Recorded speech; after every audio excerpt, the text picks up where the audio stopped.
Our friends Lisa Adams, a faculty member at Homer Center, and Cindy Scott is with her as well. Ladies, good morning. Good morning. How'd you like that intro, huh?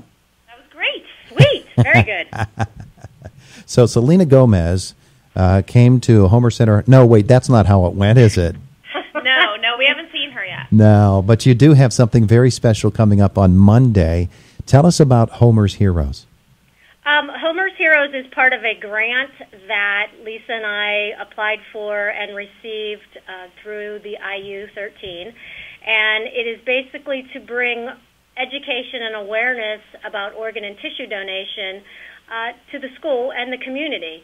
And Homer's Heroes is part of that. Anyone in the school or in the community that is an organ donor, we would like to have your name or your photo, and we will place it up on our wall with all of the other Homer Heroes in the community. Yeah, well, it sounds wonderful. And the purpose then of the assembly on Monday is not only to call attention to that, but also there are myths and rumors that go on about organ donation, and some of those just need to be dispelled so people realize what a common procedure it is, but what an uncommon amount of love it takes for someone to be an organ donor.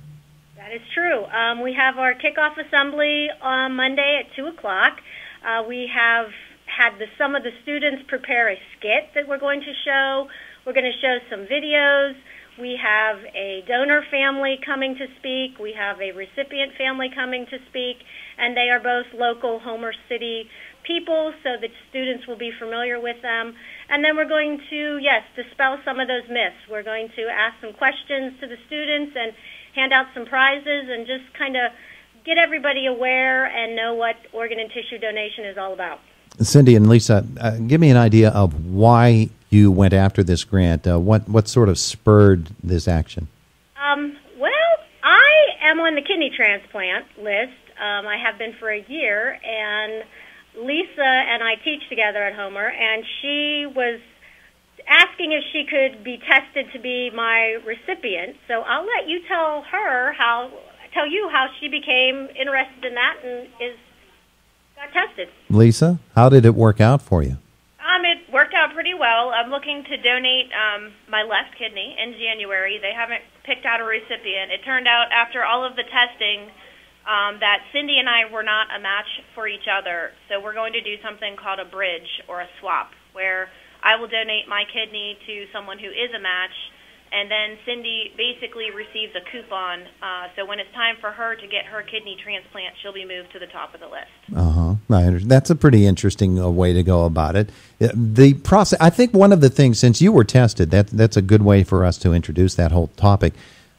The testing to determine if you are a match for someone for a kidney, it's not a big deal, is it? It's not a great big ordeal for you to go through it all. One day for lots of meeting of doctors and tests and then some lab work, but no, it's not very time consuming. It's not invasive. You get to learn a lot about yourself that you probably never knew. But no, it's not invasive at all. And maybe didn't want to know. One of the interesting things was my brother got his kidney transplant from my other brother.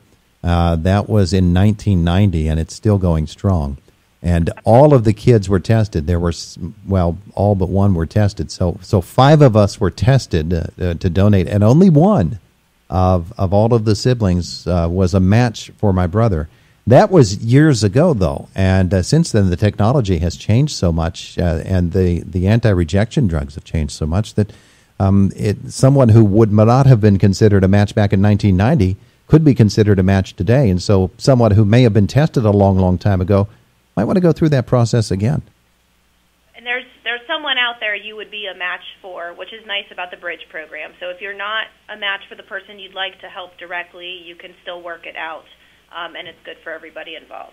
Now, at the assembly on Monday as well, you're going to be talking about activities that you have scheduled to raise awareness for organ donation. What are some of those activities? We have a lot of just small things going on throughout the year, but we're going to have a field trip to take our 10th graders and our senior AP students to CORE in Pittsburgh, where they'll talk a lot about the process of becoming an organ donor and, again, working on those myths and dispelling them.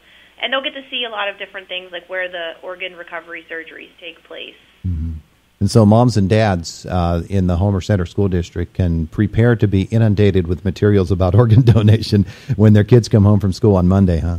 That is true, yes. It's all about having a conversation. Yes. You can't legally consent for yourself until you're 18. You can on your driver's license with parental permission. But it's just having the conversation and getting the ball rolling just so the family is aware of what they want. Yeah. There are people walking among us today that would not be had they not had an organ donation. And there are people who gave them that organ, and we celebrate them. They're Homer's heroes in this particular case. Cindy, I understand that if you hold on to that coupon long enough, you can get a BOGO at some places. Okay, good. I'll keep that in mind. Ladies, thanks for being with us this morning. We appreciate it. Thank you. Have a wonderful day. You too. It is Indiana in the Morning, presented by First Commonwealth Bank. It's WCCS AM 1160, FM 101.1.